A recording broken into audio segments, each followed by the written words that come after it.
since the beginning of time. Okay, now you're defining these differently than they're commonly known. Yeah. Core, by the way, is not commonly known as a term of its own within the consumer industry regarding games. Well, it's beginning to become that way. Like I'm seeing a lot of press releases, like Nintendo won't abandon its core gamers, or Microsoft is serving up the core gamers. The bread and butter of that. But they don't buy games very often. They buy 2 or 3. They look for the big stuff. They'll buy, core gamers will buy Gears of War. Yes. They'll buy BioShock, because they have to. They're being bombarded with it. It's like, oh, I bought that because when I heard the announcement. And so this is where the ads go. Yeah. This is where the ads go. It's like, okay, but it's the casual gamers put much more money into the video game market. They've always done this. It's kind of like I didn't know they could afford it. Well, it's because they buy in bulk. There's more casual gamers out there than core gamers by a great deal. Sure. So it's like, yeah, they're only buying one game every once in a while, but you've got millions of people buying one game. I mean, there's reasons Pokemon games keep selling. Yeah, it's a very casual game. It's also a very core game, and also a very hardcore game. Right, exactly. One thing Nintendo's very good at, very good at. You take Mario Galaxy for example. You can see how all of that got affected right there. Absolutely. Like the core gamer, everybody's blaming the casual gamers. I don't blame casual gamers. They're like, look at the Wii, it's highest best-selling system right now. All the 3 majors right there. And it's like, well, it's just a casual gamer's paradise, which, yeah, I guess it is. Yeah. But, I mean, think about it this way. It's a casual gaming system for casual gamers, and it's outselling core systems. So what's that say about core gamers? They don't buy anything. Yeah, core gamers, I think, as we were speaking earlier, I think core gamers play online a lot because they really relish that sense of community. I don't know if it's so much community as it's like, I get my money's worth out of this. And I used to want to do that so much as a kid, play with people all over the place. I see. Like you take well, let's go back to Halo again. Okay. The first player experience, the first player single campaign mission of the game, it's over very quickly. Okay. Now the online version of the game lasts indefinitely. That's what I've heard. Yes. Because I mean, you'll always have new people to play. Always. And I've heard it's awesome. It's just, unfortunately, the people that you play aren't very good. I remember sitting back and trying to own my skills and stuff, fighting games in particular, Street Fighters of the world. Yeah. And I didn't have anybody to play outside of my neighborhood, maybe the arcade. And occasionally you get new people coming into the arcade, want to test your skills, whatever. Yeah. I started traveling earlier part of this decade, traveling all over the place. Yeah. And I was like, well, now's the time to test my skill, right? Yeah, absolutely. And what I learned is going into big major cities, Baltimore, Dallas, Chicago, places like this, where much more gamers play than Little Rock. Yeah. It's a lot of people aren't very good. Really? Yeah. So I was expecting, an influx of quality. Yeah, that's what I was thinking too. I was like, well, I'm going to get really challenged here. Right. And don't get me wrong, there are people out there that are really good. I mean, really, really good. But the vast majority are just chafe.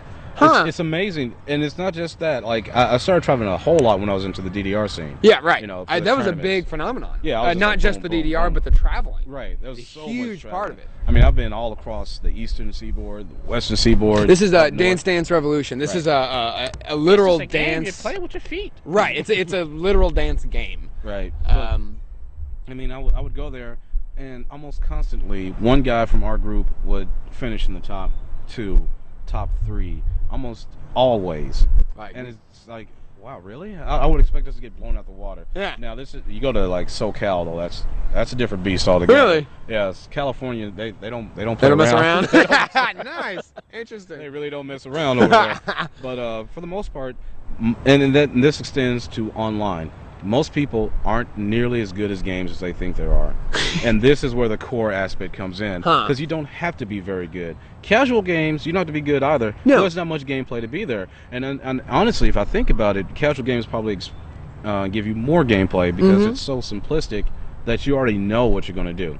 The idea is it's more intuitive. Yeah, it's designed for you, the non-gamer. Right. You take Tetris, for example. Perfect.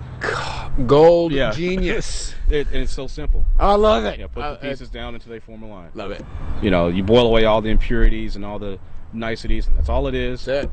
Perfect game. Perfect. But you take all these elements in your Call of Duties or your Halos. I don't like Halo very much. Clearly, I think Halo is fun. Halo's I really alright. do. I don't think it's the as somebody put it, the golden treasure from Xerxes' tomb. Interesting. Nice. It's an okay. I just don't understand why people are just like, oh my god, it's Halo. Yeah, I never got to. I'm a Quake 3 guy myself. Quake 3 guy. Like I've seen some of these other things, and I was like, okay, I can understand the hype behind that. Like Orange Box, for example. Oh, I want Portal it. is fun. It's a lot of fun. Looks amazing. You know, I don't think it's, you know, everybody's like, oh, it's the best thing ever. It's fun. Just call it fun. Please, hyperbole. Leave it at the Yeah. house. Check it at the door. You know, it's just that type of stuff is like, because it's over so quick. I've heard it's 3 hours. Yeah, and you know, Bioshock is an amazing game. I very much want it. Very good game. But something that bothered me is like, this looks real. Oh, it's System Shock 2. Yeah, It's all it is. Yeah, that's what it is. It's good. Don't get me wrong. I've I'm heard not it's saying amazing. that, but it's System Shock 2. That's all it is. Hey, I'm down. That's awesome. I So- never got to play the first one. I never had a PC. Right, and a lot of people, and I think that's a fair argument there, is a lot of people didn't get to play System Yeah. Shock 2, so it doesn't matter if it's System Shock 2. Exactly. You know, if this is your first time playing it, well then so be it, you know. Availability is something that has Right. totally changed, and as a hardcore gamer with thousands, 1,000+ games in your collection, how do you feel about the market's sea change toward electronic data, file sharing? I kind like of stuff? that in a way. Like the Wii and downloadable Right. stuff. I do like that because they give some people an opportunity to actually sit and play Yeah. some of the things. I don't like the prices on some of this stuff. Yeah. But that's neither here nor there. But I like the fact that people now have an opportunity to play some of the things they've always heard about, Okay. like Sin and Punishment. Yeah, which I picked up. Actually, you let me borrow it, and I bought it for the You know, Wii. it's like, I mean, just imagine the Herculean task I had to go through just to play it Yes. as is, you know. Yeah.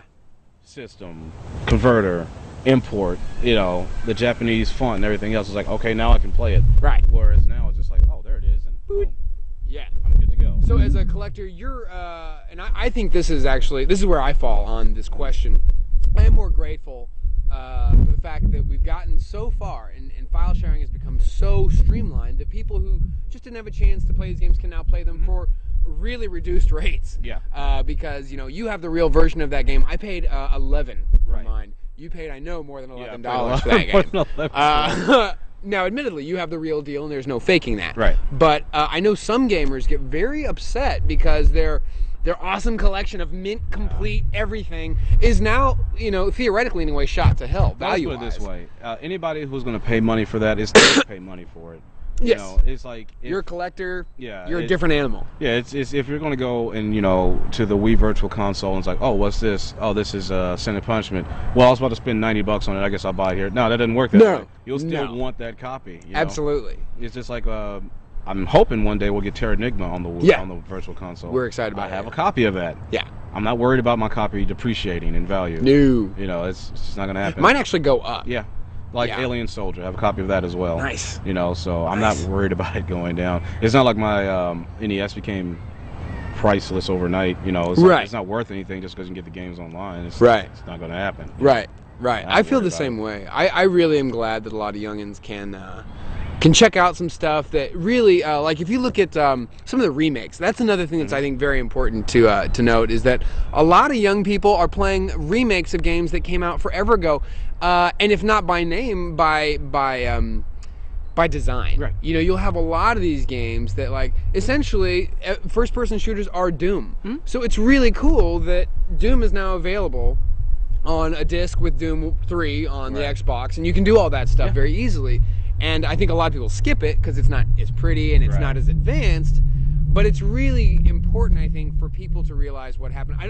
I don't think Pac-Man should ever be forgotten. No. I'm glad that it's on the 360. I'm what? really glad. Pac-Man is still awesome. Pac-Man rocks. I was doing laundry the other day. I was like, God, they knew what they were doing back Yeah, then. Pac-Man rocks. It does. I love Pac-Man. It doesn't seem like... Pac-Man. So, all right. So now you played games back in the day. What was your favorite old school? Forget the new stuff. I know your stance on that. See, he's very, very modern. Very modern, which I respect. But see, this is the problem with modern gamers, too. Because 5 minutes from now, your present will be the past. So, what do you do after that? I mean, no offense, Well, but your present is World War II, which happened after Pac-Man. And like shooting Nazis. which is true, and that's a fair answer. That's a fair answer. I mean, you can't. It's true. I've tried and I've tried and I've tried. You cannot shoot Nazis in Pac-Man. No, you cannot shoot boxes. though imagination will take you far. Yeah.